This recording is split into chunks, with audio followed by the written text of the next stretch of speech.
First thing we're going to do is get rid of all these papers. Wow. Got my own. Well, good evening, everybody. You know, it was about 25 years ago, Jane and I were at this event, and we're on our way home back to Lake Poygan, and Jane looked at me in the car, and she said, "Dave, that sure was fun tonight. Do you think you'll ever get an award at this function?" And I looked at her and I said, "Probably when hell freezes over." Well, honey, here I am on the stage. And as cold as it's been, maybe that happened. Wow, what a night. What an honor. What a responsibility. In all seriousness, when I look out at the crowd tonight, I see countless individuals who are just as, if not more, deserving of this incredible distinction. Many of you are individuals who I've molded my own career after, who I've sought out for guidance, who I'm honored to count not only as colleagues in business, but as true friends. You know, as I prepared for tonight, I thought long and hard about my career, about the individuals who have influenced and impacted it. I kept coming back to a pivotal project that Myron worked on more than 40 years ago. And with your permission, I'd like to share that story tonight. It was in 1982, and Myron had the good fortune to serve as the concrete contractor and later as the general contractor for the new Paper Valley Hotel in downtown Appleton, a project that was awarded to us by John Bergstrom. Now, this was a huge job for Myron, really huge. In fact, our largest to date.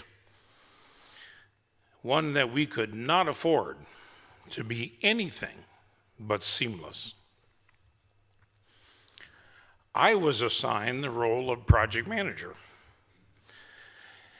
And once a week, we had what they call progress meetings on the site. Every week when I went down to that site, I would see a suited gentleman standing across the street, staring intently at the construction. He was a big man, bigger than me, and he was always there, watching. Well, by my fourth trip, my curiosity got the best of me. I asked Dale, our site superintendent, who he was. Dale looked at me and said, "Dave, funny you should ask. I had that same feeling." He said, "I actually walked over and introduced myself the other day. His name is Gus Zilke, and he's president of Valley Bank Corporation, located just across the street from the site." Of course, I quickly quipped, "Must be nice to run a bank and have nothing to do all day except stand on the side of the street and watch construction."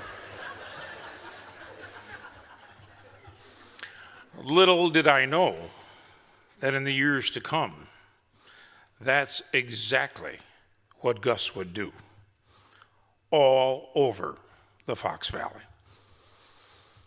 Gus was an integral part of the community.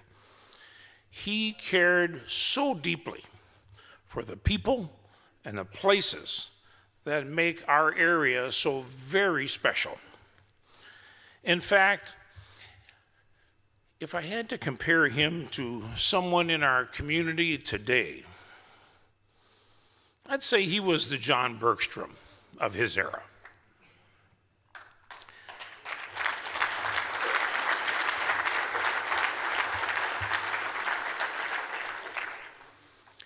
I did finally walk over and introduce myself, and I shared that I was with Myron Construction. Gus looked at me and he said, "Myron is a client of ours, and we're so glad to have you." It was only later that I realized that Gus helped finance construction of the Paper Valley Hotel. That man had every right to watch construction and to regularly check on the progress of his investment. You know, Gus may not have been a builder in the traditional sense, but he was a constructor of the community. He had such a gift for community development and always knew which individuals and entities he needed to stitch together to get things done. He continually invested in construction projects that not only changed the landscape of the Fox Valley, but that changed the lives of the people that lived in it. You know, I've thought a great deal about that time over the course of the last 2 months since that phone call from Becky. Much like John is today, Gus was the backbone of the community. He knew everything that was going on, and he had a vision for where he wanted this community to go.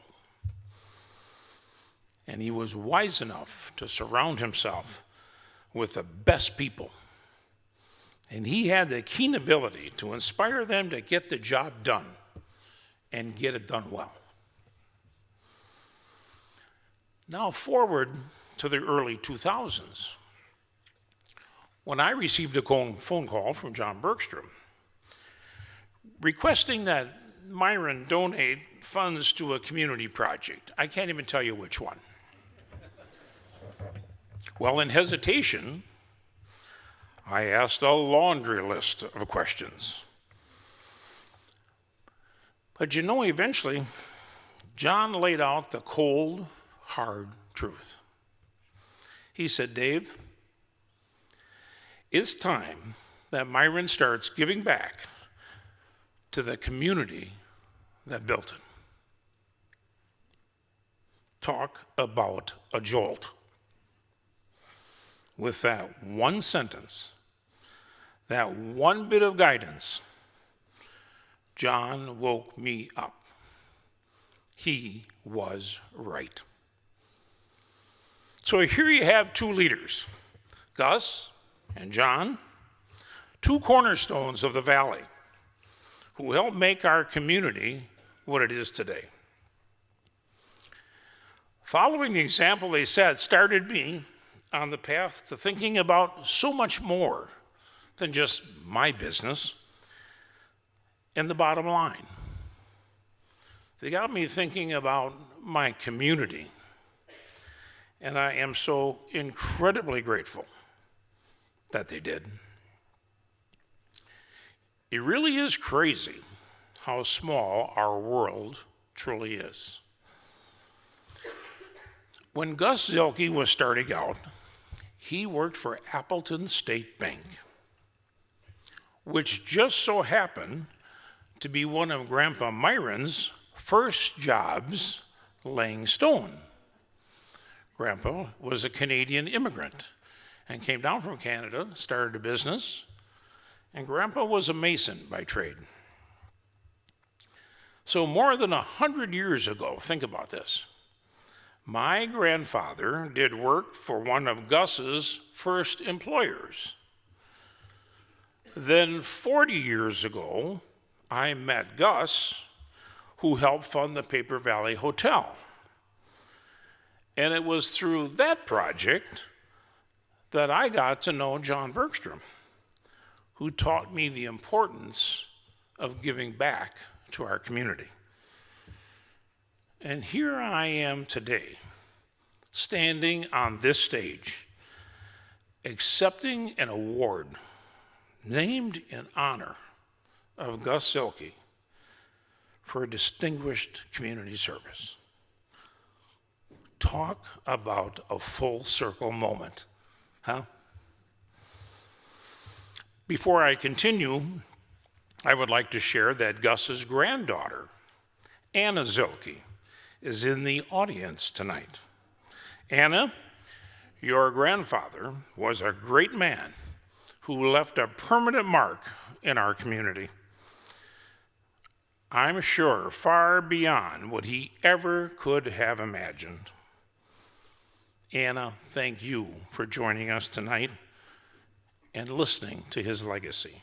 Anna, please stand for a round of applause.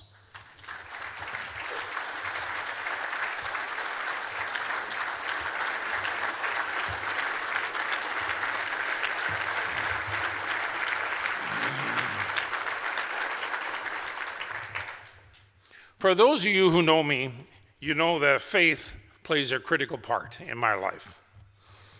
And as God says, it's our responsibility to leave this world in a better shape than when we got it. I've spent my life trying to do just that, first with our business, but later and more importantly, with my community. I often said that when I wake up each morning, I never hesitate to jump out of bed. My wife says, "Why are you so excited to get to work?" And I said, "Honey, you know why?" She says, "I get to go to work with some of the best friends that anyone could have, doing something that we all love, construction. And that work funds my true passion in life of making a difference and trying to make this world a better place to be." But folks, I'm not alone in that work. You know that. John Bergstrom, Kathy Tierney, Dr. Imran Adrabi, Kathy Seifert, John Schmidt, Mary Beth Nienhaus, they all lead the way. They all lead the way. When you hear these names, what do you think of? You think automatically of service.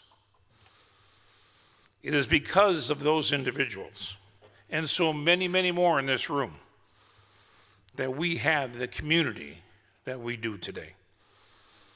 They've helped fulfill and keep Gus's dream alive.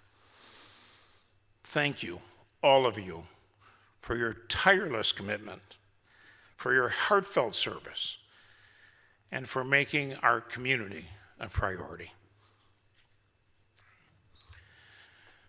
There are so many others I would like to thank tonight, and let me apologize in advance if I have forgotten anyone in my enthusiasm. First, to my dear wife, Jane. Honey, I can barely remember a time in my life before you stood by my side. She's my friend, my partner, my inspiration, and my motivation, and my one and only. Thank you for all the love and support you've shared with me and others through the years. To my children, I am so proud of the people that you've become. You are loving and caring individuals. Oh, you will drive Myron forward. I'm not worried about that. But more importantly, I know you will continue Myron's legacy of giving back. To the rest of my family, parents, in-laws, siblings, grandchildren, Oh, did I mention my mother-in-law is here tonight, Lorraine? She's 94 years old, 94.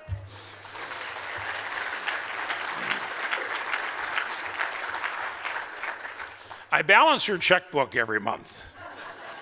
And then once in a while she scolds me. And I said, Lorraine, don't get mad at me. Don't get mad at me. Otherwise, I'll put you on Bell Street on those things and you'll never come home. You'll never come home. Thank you for making my life worth living. Thank you for the love, the laughter, and the spectacular moments. That's what family's for. To my former business partner, Greg Hippenon. Greg, thank you for being the yin to my yang, for showing me the importance of connecting with people on a personal level and expressing genuine gratitude for the work they do every day. It truly was all hands on deck back when you, Big Brother Pat, and I took over the business. And I am so grateful that I had you by my side to help conquer the world, and Big Brother Pat. To my current partner, Tim Kippenon. Tim, I hope you know how much I respect you. You are one of the most intelligent, hardworking, and detailed individuals I know.